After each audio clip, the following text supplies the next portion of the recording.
Ahí está, perfecto. Ahora sí, Ahora sí. ahora sí. Bueno, entonces les decía esto de que nuestra tarea como profesionales de la educación no tiene que ser una tarea improvisada y es una tarea que debe de ser fundamentada en marcos teóricos. Cada decisión que tomamos tiene que tener un sentido. O sea, ¿por qué estoy haciendo esto? ¿Para qué estoy haciendo esto? Bueno, este espacio, la didáctica 2, viene a ofrecerles algunas de esas herramientas. Y como es importante la organización, y ya venimos de, ustedes es el segundo año que cursan de manera virtual, son la generación de profes que empezó la cursada de manera virtual, tengo la esperanza de que llegando a fin de año podamos encontrarnos nuevamente en las aulas. Si eso no sucede, habla también de la flexibilidad del docente que pudieron adaptarse a estas circunstancias y así hoy día y todo están acá y eso es súper valorable.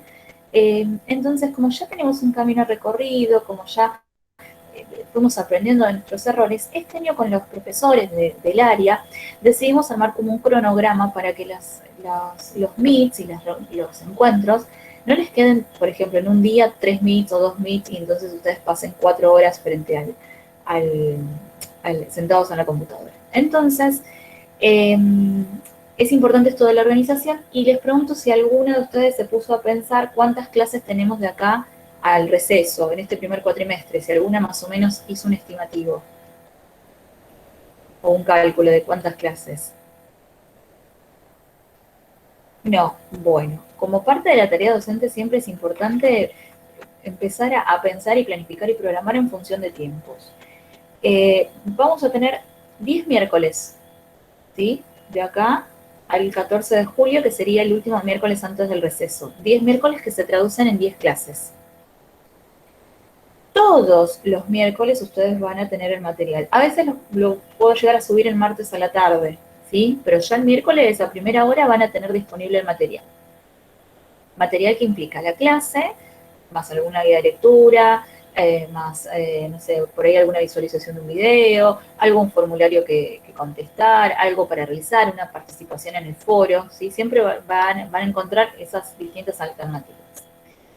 Y, y acá esto es importante, y encuentros sincrónicos, como los pensamos hacer alternados entre los profesores los miércoles, ustedes con Andrea Bonet, que tienen biología, tendrán el próximo encuentro en la semana que viene. Encuentros sincrónicos como el de hoy, solo vamos a tener 4, ¿sí?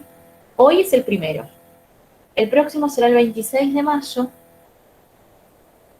26. El siguiente encuentro que tenemos recién será el 23 de junio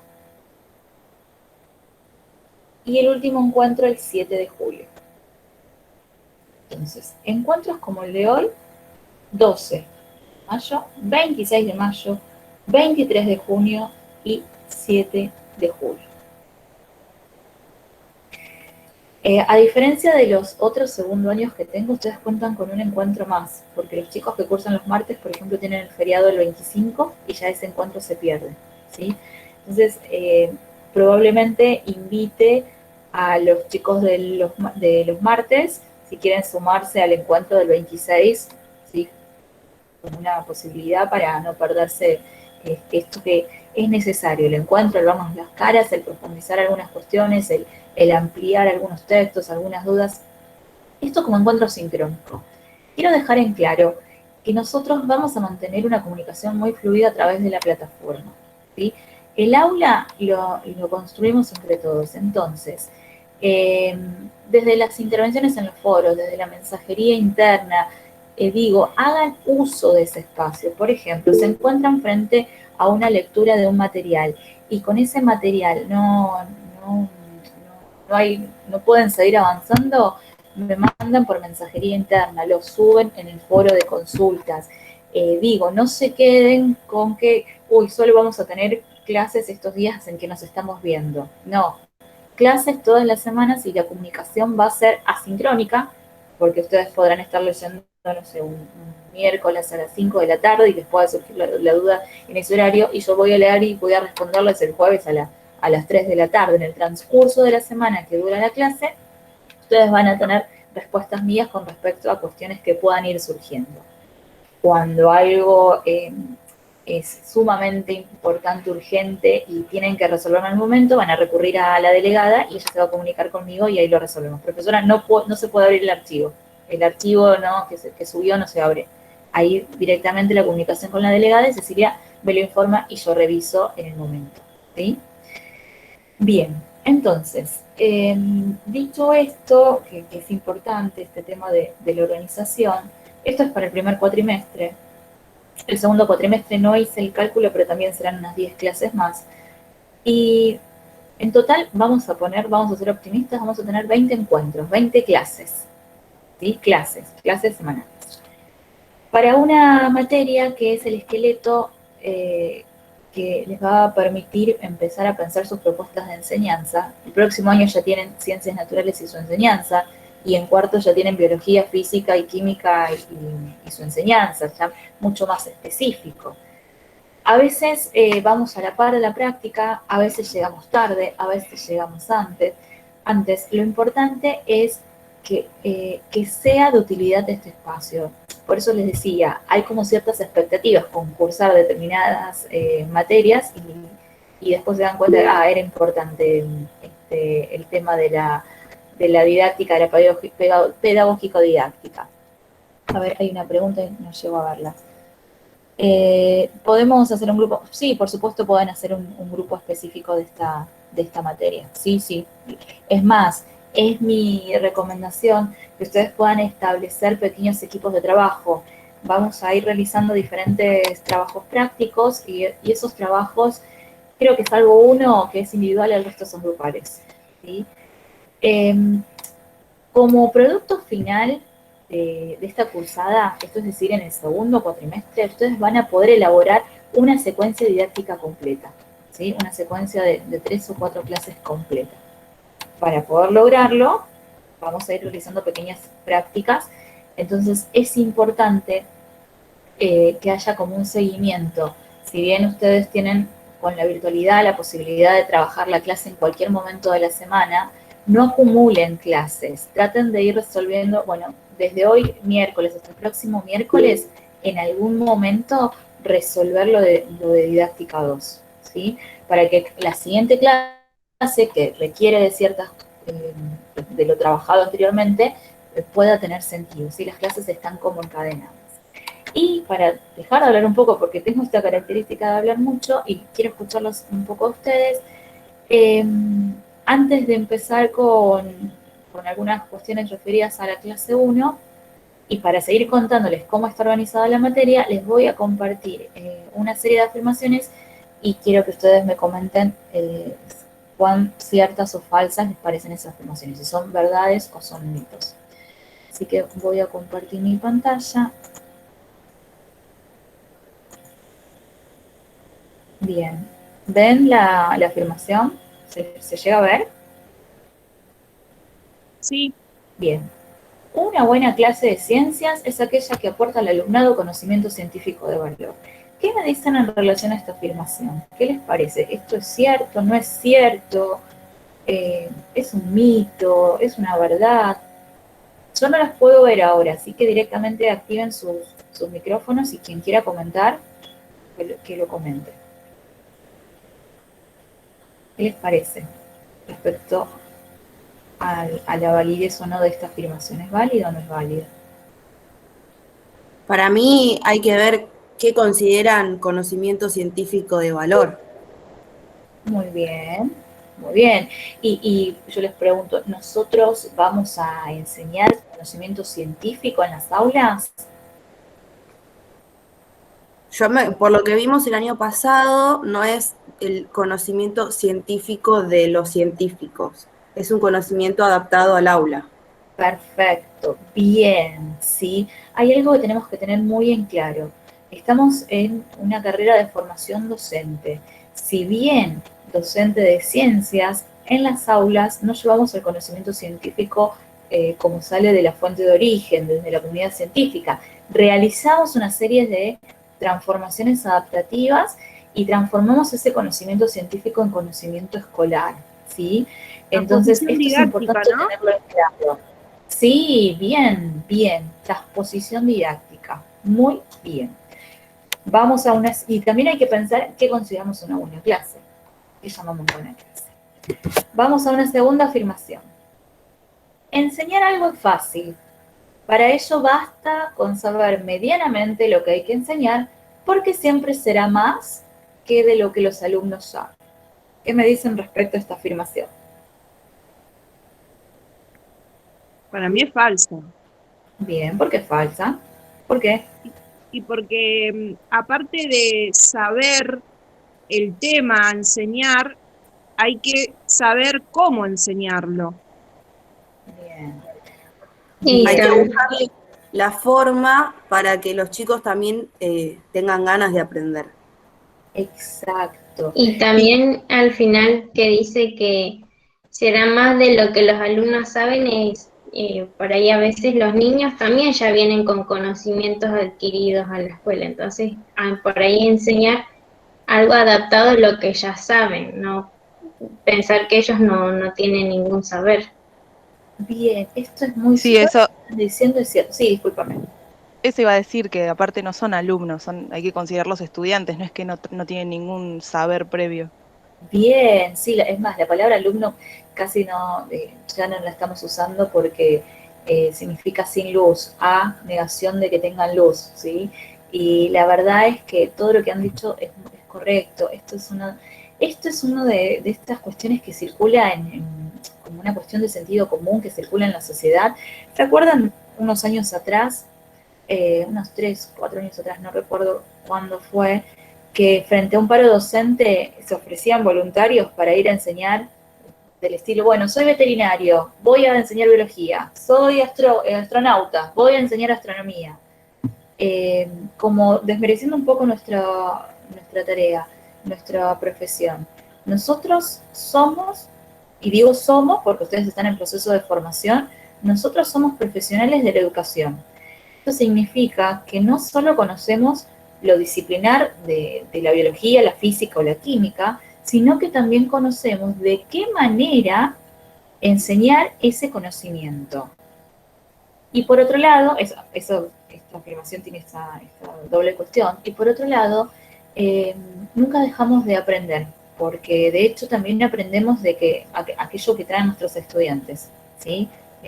Nuestros estudiantes hoy día tienen acceso a fuentes de información y manejan ciertos temas con mayor profundidad tal vez que nosotros. Así que hay que estar como muy atentos a derribar este mito que circula y circula bastante. Y por supuesto que enseñar algo no es para nada fácil. Hay muchas variables que entran en juego y que, bueno, vamos este año a tratar de ir viendo de qué manera podemos favorecer el aprendizaje de los otros. Bien, muy bien cómo han participado con esta oración. Vamos a la tercera. Si yo como docente transmito bien la ciencia, el estudiante esforzándose aprenderá, a no ser que tenga algún problema.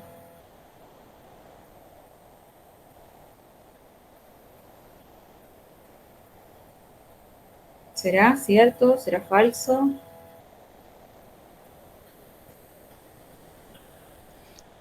A mí me parece que es falso, porque no solo es una cuestión del esfuerzo, sino también por parte del estudiante, sino como lo explicamos, los ejemplos que usamos, que podamos bajar el contenido, la transposición didáctica de un modo que se entienda a un vocablo más común sin perder el conocimiento científico. Bien. Y mi pregunta es, ¿todos aprendemos del mismo modo? No, No todos aprendemos del mismo modo, no todos aprendemos con el mismo ritmo. Entonces, y tampoco siempre que haya una enseñanza del otro lado vamos a obtener un aprendizaje. Esto también es otra de las cuestiones que tenemos que derribar.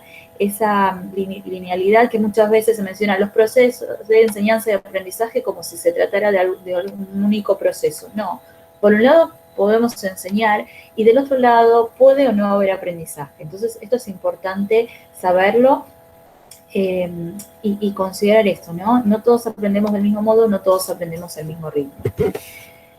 Cuarta afirmación. profe, tengo una pregunta. Sí, Entonces, sí, el docente tiene que proveer al estudiante de múltiples estrategias para poder llegar a un aprendizaje, pero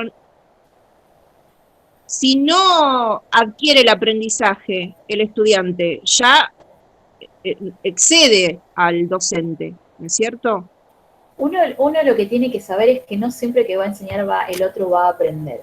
Lo que sí tenemos que lograr es tratar de, como vos decís, ofrecer la mayor cantidad de diversidad de propuestas de enseñanza para que de algún modo encontrar cuál es la que se adecua a ese estudiante. Y después algo con lo que yo insisto es que el aprendizaje es por disposición de cada uno. O sea, tiene que haber una disposición de ese otro para aprender. Si el otro no está dispuesto a aprender, no lo va a hacer. ¿Y cómo hacemos nosotros? Bueno, ahí está en buscar situaciones que resulten motivadoras, situaciones que resulten interesantes, situaciones que ese aprendizaje cobre un sentido. ¿Para qué me sirve esto? ¿Para qué estoy aprendiendo esto? Cuando logramos que el estudiante conecte con esa necesidad de querer aprender, ahí sí va a ser posible esto de que haya una enseñanza y del otro lado un aprendizaje. Pero no es tarea sencilla. Y esto es importante conocerlo para poder después manejar los niveles de frustración. Si yo puse lo mejor de mí y no logré que los otros aprendieran, ¿qué está pasando? El compromiso con el aprendizaje es un compromiso de cada uno de nuestros estudiantes. Nosotros tenemos que tratar de lograr ese gancho de conectarlos. No sé si respondí tu pregunta. Sí, o sea que si no hay colaboración del otro lado, no se puede hacer magia. Exactamente. Voluntad. Y la necesidad de aprender. Piensen que nosotros trabajamos, por ejemplo, no sé, en escuelas secundarias, donde no todos los chicos van a estar interesados por el área científica. Sin embargo, tienen que aprender ciencias y tienen que aprender, digo, ustedes eligieron, están acá, porque por vocación, por profesión, porque les atrae, porque les gusta, porque les interesa, están en el profesorado y se van a formar por interés propio. Los estudiantes están en las escuelas de manera obligada, porque es secundaria obligatoria, si pensamos en el nivel medio. Entonces, no solo tienen que aprender una disciplina, sino tienen que aprender muchas, y no todos van a tener ese interés. Entonces, mientras mayor cantidad de aprendizaje logremos y cuanto mayor significado le podamos dar a ese aprendizaje, corremos con cierta ventaja desde el área de las ciencias.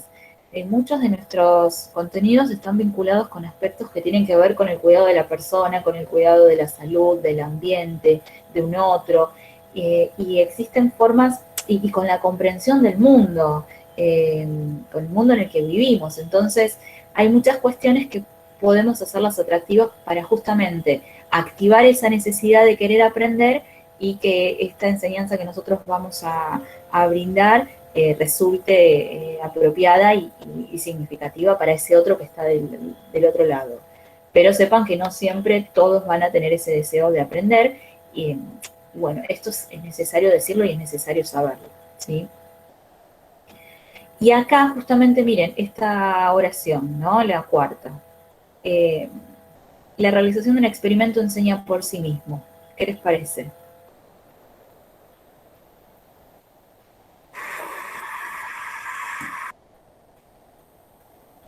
¿Será o no será? ¿Hacer un experimento enseña? Yo creo que es un buen recurso para entender, pero atrás del experimento tiene que haber una explicación de lo que está pasando, porque Para mí, verlo por sí. Sigue, Silvi. que para mí un experimento sí fomenta, porque fomenta la observación, la manipulación, que el estudiante empiece a investigar y a su vez va descubriendo su entorno. Entonces, es una estrategia muy buena para el aprendizaje. Bien. Para mí es un poco de lo que dicen ambas, es como que tiene que haber también ganas del chico de prestar atención, de interesarse. Está bueno como una propuesta para salir de lo cotidiano del libro, de la clase, y como dice Silvi, también incentiva a si te gusta y seguir interesado, pero también depende de lo que hablábamos antes, de si lo atrae al chico, al alumno o no. Bien, Claro, les ayuda a construir sus conocimientos. Como Para una mí es forma autónoma. palpable. bien, recién decíamos esto de que es necesario de algún modo atrapar el interés de los estudiantes y despertar ese deseo por aprender. Las actividades experimentales suelen ser un buen gancho para despertar ese interés, ¿no? Porque tiene que ver con la observación, como decían, con lo palpable, con lo manipulable, con hacer algo distinto y que es propio del área, porque no encontramos experimentos en literatura, no encontramos experimentos en, no sé, en idiomas. Eh, los trabajos experimentales son propios del área de ciencias, pero sí bien es cierto que hacer por hacer no enseña. ¿Y por qué traje esta afirmación? Porque en algún momento, como alternativa a la enseñanza tradicional, se pensó que la solución era simplemente llevar a los chicos al laboratorio y que hagan. Y esto me trae, por ejemplo, el relato de una experiencia en donde un profe decide trabajar soluciones y para hacerlo utiliza sustancias naturales para obtener pigmentos y hacer tinturas naturales y teñir telas. Entonces, bueno, él quería trabajar soluciones. Y cuando esos chicos llegan a sus casas y les preguntan acerca de, bueno, qué fue lo que aprendieron, los chicos responden, aprendimos a teñir telas.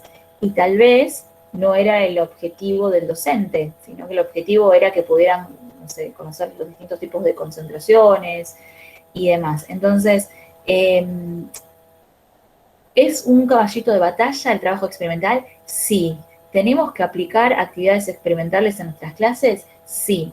Pero no creer que por llevarlos al laboratorio, por hacer un experimento, por hacer una experiencia, vamos a estar, los chicos van a aprender por sí solos, ¿sí? Necesitamos, nosotros somos sus guías orientadores, ellos nos necesitan a nosotros como docentes, entonces es importante esto que por ahí señalaban, hay que hacer todo un acompañamiento, ¿sí? En el trabajo experimental.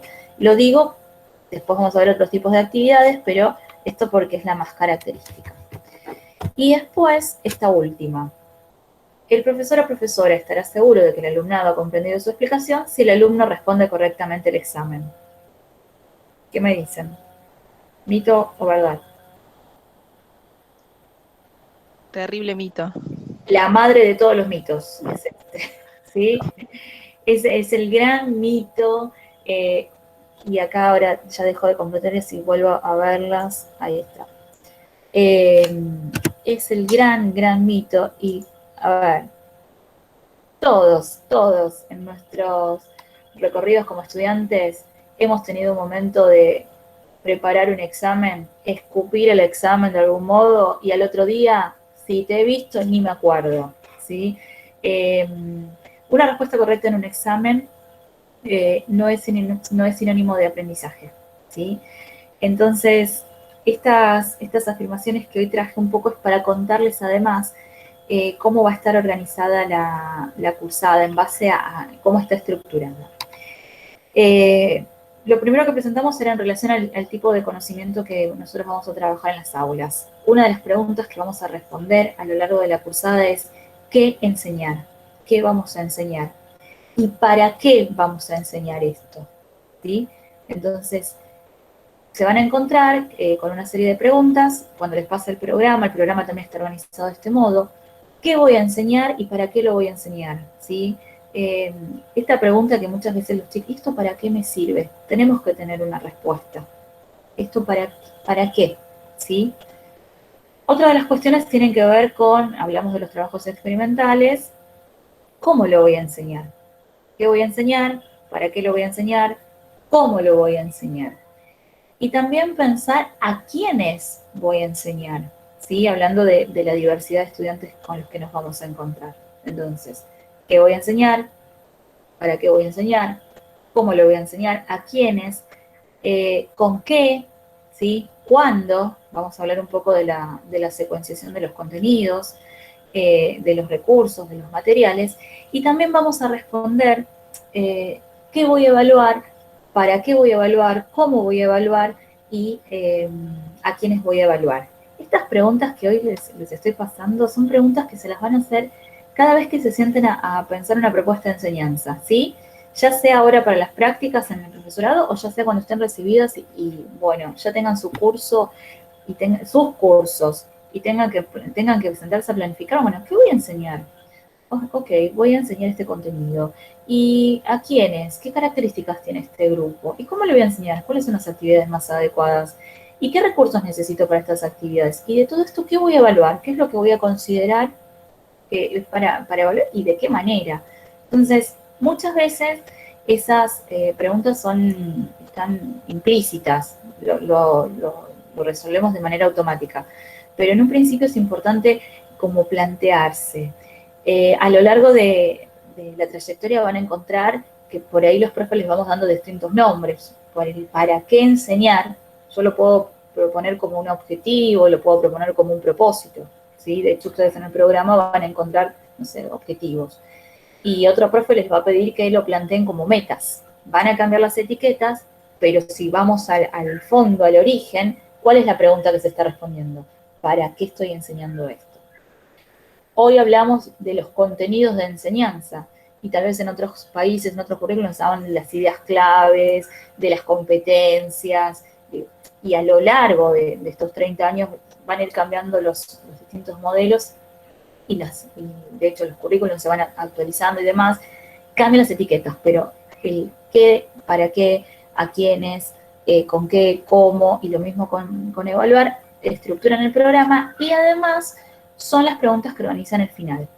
Cuando ustedes se presentan a la instancia final, ya sea virtual o ya sea de manera presencial, la propuesta es esta, dar respuesta a estos interrogantes con el trabajo de la bibliografía que vamos a revisar en la cursada. Dicho esto, si surgen preguntas o alguna cuestión, me lo van diciendo.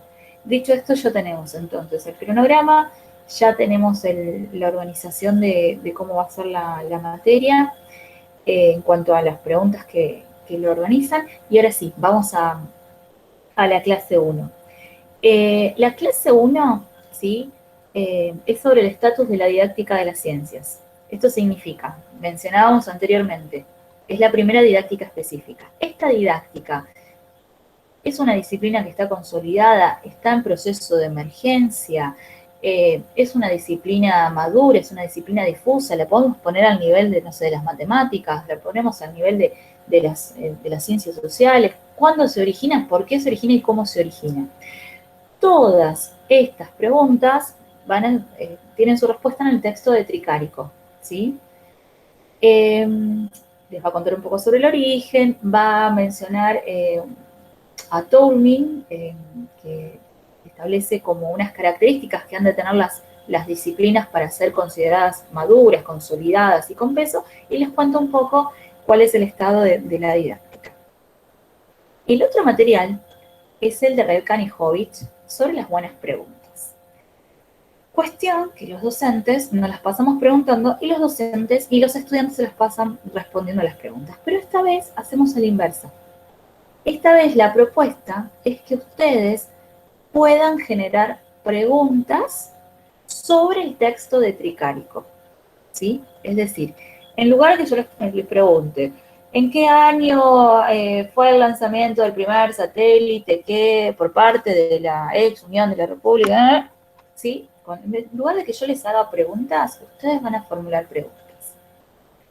El texto de Anijovic es muy interesante porque nos dice para qué preguntamos y después se establece una clasificación de las preguntas.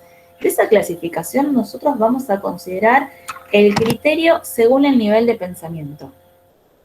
Y clasifica a las preguntas en sencillas, estas que tienen una única respuesta que rápidamente detecto en el texto, cuándo se fundó, ¿sí? En qué año, quién fue el responsable. La respuesta es un dato que yo encuentro fácilmente en el texto. Preguntas sencillas. En un segundo nivel vamos a tener las preguntas de comprensión, que implican comparar, ¿sí? Relacionar, clasificar. ¿Qué similitudes y qué diferencias hay entre las ciencias naturales y las ciencias sociales? ¿Sí? Entonces, por un lado, reviso las características naturales o reviso las características de las ciencias sociales y puedo establecer puntos de comparación. Avanzo un nivel y tengo las de orden cognitivo superior, que me implican predecir, reflexionar, establecer alguna opinión, realizar una reflexión crítica, ¿sí? ¿Cuáles podrían ser los obstáculos para el desarrollo de la didáctica de las ciencias? No lo encuentro en el texto de buenas a primeras, no tengo que comparar, clasificar, relacionar, sino que tengo que ir un poco más allá y en base a lo leído generar una construcción nueva, distinta a la que estaba en el texto, a partir de lo que estaba en el texto. Y en el cuarto nivel, sí. Esa es la que no entendí mucho. Ahí es como que hay que poner el criterio personal o no. En las preguntas de orden cognitivo superior, ¿sí? Son las que te llevan a pensar más allá del texto, a relacionarlo con otras cuestiones, por ejemplo, en este caso en particular, ustedes pueden vincularlo con algo que aprendieron del año pasado en la didáctica 1, o de la experiencia que ustedes tienen como estudiantes en las aulas. Es como salir del texto, ir un poco más allá, ya sea con una reflexión crítica, ya sea con una predicción, ¿sí? Ya sea con una opinión fundamentada, ya sea con la búsqueda de argumentos, es salir del texto, ¿sí? Entonces sí incluye de cierta manera una opinión. Sí, puede ser la emisión de una opinión. Sí, Ajá. sí. Bárbaro. Una evaluación también podría ser. Evaluar algo, por ejemplo, evaluar el texto, evaluar cómo está planteado, cómo lo plantea el autor. Sí, eso podría ser de orden cognitivo superior. Y acá tenemos el cuarto nivel. La frutilla del postre de esta cursada es cambiar el chip que tenemos de evaluación. Esto lo vamos a trabajar ya llegando a fin de año, todo lo que es evaluación, pero para poder cambiar ese chip tenemos que hacer un trabajo de hormiga y empezamos desde ahora. Las preguntas metacognitivas, ¿sí? Son preguntas que favorecen la autoevaluación, y las preguntas metacognitivas tienen que ver con cómo estoy aprendiendo, ¿sí? Estas tal vez sean las más difíciles de formular, porque no se vinculan con el contenido del texto, sino se vinculan con el modo en que estoy aprendiendo, en este caso, este material, este texto. Por ejemplo, si, no sé, me encuentro con una palabra que no desconozco el significado. Entonces, me tengo que preguntar o hacer una pregunta en función a cómo abordé esa situación. ¿Qué caminos recorrí o qué decisiones tomé cuando me encontré con esta palabra que desconozco el significado? Otra pregunta metacognitiva es, ¿con qué obstáculos me encontré en la lectura de este material? Otra pregunta metacognitiva, ¿qué tipo de lectura hice en este material? ¿Hice una lectura exploratoria? ¿Hice una lectura en profundidad? Las preguntas metacognitivas tienen que ver con las instancias de autoevaluación de cómo estoy aprendiendo, ¿sí? Dicho esto, ¿por qué esta clasificación? Porque esta primera propuesta de esta clase es que ustedes puedan generar una pregunta de cada uno de estos tipos en sus carpetas, en sus cuadernos, en sus computadoras, en sus celulares, ¿sí? Como parte del hacerse del material, que elijan una de esas preguntas que han formulado y las lleven al foro, ¿sí? La pregunta. Ustedes y sus compañeros van a ir incorporando distintas preguntas. Van a formular una pregunta y van a elegir alguna de las preguntas que han puesto sus compañeros y van a responder, ¿sí? O sea, salvo la primera participación en el foro, que solo va a preguntar, todos van a tener una pregunta que hacer y una respuesta que dar. Yo voy a ir moderando y realizando intervenciones si por ahí la pregunta no termina de ser todo clara, si la pregunta por ahí no se corresponde al tipo, si pusieron que era sencilla y en realidad es de comprensión.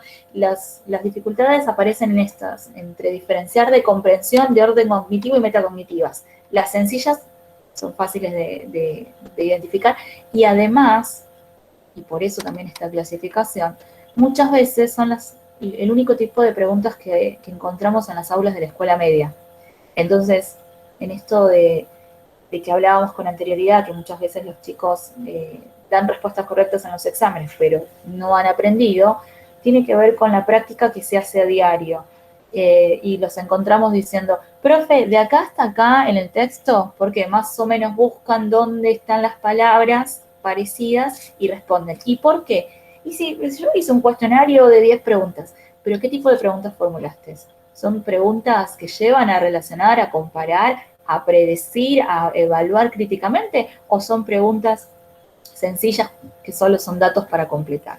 Entonces es interesante, las preguntas sencillas las necesitamos, ¿sí? ¿Cuándo se publicó no sé, el origen de las especies? ¿Sí? Es una pregunta que los chicos tienen que saber, la respuesta la tienen que saber, pero también es importante que colaboremos en la construcción de distintos niveles de respuestas, que podamos partir de preguntas sencillas, pero que podamos incorporar a nuestras clases los otros niveles también.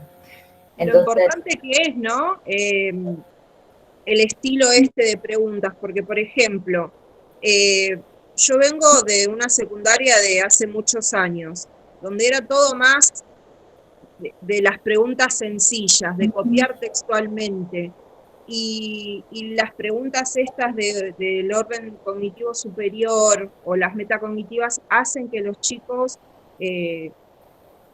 piensen más allá del texto, puedan explicarlo con sus palabras y aprendan, tengan herramientas para poder estudiar, no de memoria, por ejemplo, cosa de que, por ejemplo, a mí me han inculcado mucho y no me puedo desprender de eso, me cuesta sacarme esa enseñanza que tuve. Sí, sí, tal cual. Y además, esto, igual no te creas, Ceci, que hay diferencias con lo que está ocurriendo en las escuelas medias. Formular preguntas sencillas es lo más práctico y fácil, ¿sí? En 5 minutos hacer 5 preguntas sencillas. Formular preguntas en los otros niveles lleva un poquito más de trabajo. Entonces, es importante, después salen directamente, ¿no? Pero es práctica, es ejercicio. Y después esto que vos decías, y también quiero relacionarlo, la importancia de que cada una de ustedes pueda ir reconociendo qué tipo de estudiante es, porque en función de cómo uno aprende también después va a enseñar. Entonces, las preguntas metacognitivas a mí me van a permitir, bueno, ¿qué hago cuando me encuentro con una palabra, por ejemplo, que no conozco el significado? Listo, abandono el texto, lo busco en el diccionario, se lo pregunto a la profe, se lo pregunto a otra persona, trato de deducir el significado en función de las palabras que rodean ese concepto. Como que también, ¿qué obstáculos encontré con la lectura de este material? No termino de entenderlos. ¿Qué voy a hacer para resolverlo? No, lo dejo, listo. No, se lo consulto a la profe. Le voy a mandar un mensaje. Insisto con esto. Al tener la posibilidad de trabajar la clase de una semana a la otra y de manera sincrónica, si ustedes un jueves a las 4 de la mañana están leyendo lo didáctico y quieren mandarme un correo, pero lo hacen, ¿sí? Porque esa pregunta va a ser respondida, esa consulta, esa duda, esa inquietud, en algún momento lo voy a responder. Entonces, es importante que ustedes también se conozcan como estudiantes, como aprendices, y puedan potenciar aquello que, bueno, a mí me resulta armarme esquemas conceptuales. A mí me resulta para estudiar, remarcar y transcribir lo que remarqué en el texto a un cuaderno. A mí me resulta grabarme un audio y escucharlo, ¿sí? Entonces, estas preguntas metacognitivas apuntan a que cada uno reconozca de qué manera está aprendiendo y cómo está aprendiendo. Suelen ser más generales, por ejemplo, no sé, ¿qué aprendí hoy? Es una pregunta metacognitiva. ¿Cómo lo aprendí? Es otra pregunta metacognitiva. ¿Cómo abordé la clase? ¿Cómo abordé la lectura de este material? ¿Sí? Cuando puedan empezar a formular, se van a dar cuenta que generalmente vamos a repetir porque son preguntas en función, en relación al aprendizaje. Entonces, recapitulando, Vamos a trabajar, para poder trabajar el texto de Tricari, que ustedes van a hacer una lectura, para poder formular las preguntas, van a tener que poder comprender ese texto y después se va a reforzar cuando puedan dar respuesta a las preguntas de sus compañeros en los foros. Mi sugerencia es que por ahí formulen las preguntas y se den unos días o unas horas como para que el resto de los compañeros también puedan hacer preguntas y después suban y puedan responder alguna que otra intervención en el foro. Lo que tiene el campus como práctico, más allá de los inconvenientes que pueda tener, es que a mí me permite hacer un seguimiento personalizado. Yo, por ejemplo, cliqueo en Karen y me muestra todas las intervenciones de Karen en el foro, ¿sí? Si bien yo voy a la lectura del foro, puedo seguir cuáles fueron las propuestas de Karen en cada uno de los foros, ¿sí? Entonces eso está bueno, porque me permite. Imaginen, creo que ustedes son 47 en la comisión, no recuerdo cuántos. Imaginen las 47 preguntas más las 47 respuestas, todas mezcladas, ¿sí? Y también la posibilidad de poder ver a cada uno, eso está genial. Así que nada, creo que no me estoy olvidando, a ver, no, ya está, porque eso sería de la clase. La siguiente clase va a estar subida el próximo miércoles, que es el 19 de mayo, y entonces cuando nos encontremos el 26 también va a haber una clase, vamos a recuperar por ahí algunas cuestiones de esta clase sobre preguntas mínimo, ¿sí? Y vamos a trabajar en mayor profundidad la del 19 de mayo. De algún modo, estos encuentros sincrónicos son una especie de aula invertida. Traemos al encuentro lo que ya se fue trabajado con anterioridad y adelanto un poco con lo que se van a encontrar. Son encuentros de duración de 1 hora 10, tal vez nos podemos extender a 1 hora 20, tal vez en 1 hora lo resolvemos, no más que esto. Pero sepan esto, que cuando lleguemos al 26 de mayo, que es el siguiente encuentro, ya vamos a revisar la clase del 19, ¿sí? ¿Preguntas, dudas, inquietudes?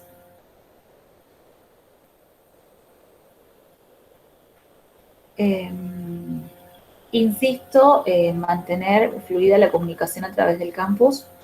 Insisto en esto de que se puedan hacer el espacio de, bueno, esta hora, ¿sí? De la tarde se la voy a dedicar a la didáctica 2 para hacer las propuestas. Esto es importante. Cuando tengan que enviar algo de carácter obligatorio, va a estar súper indicado, va a estar resaltado, les voy a decir, esto lo tienen que presentar, lo tienen que subir, lo tienen que... eso va a estar súper indicado.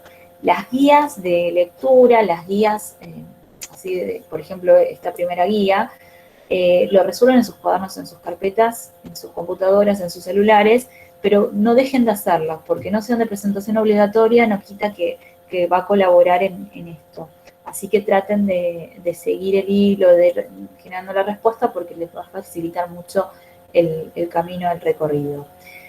De mi parte, sepan que como cada clase, como cada encuentro, hace más de 15 años, me genera esa ansiedad y esas mariposas en la panza de conocer al grupo y está bueno esto de encontrarnos, aunque sea a través de una pantalla.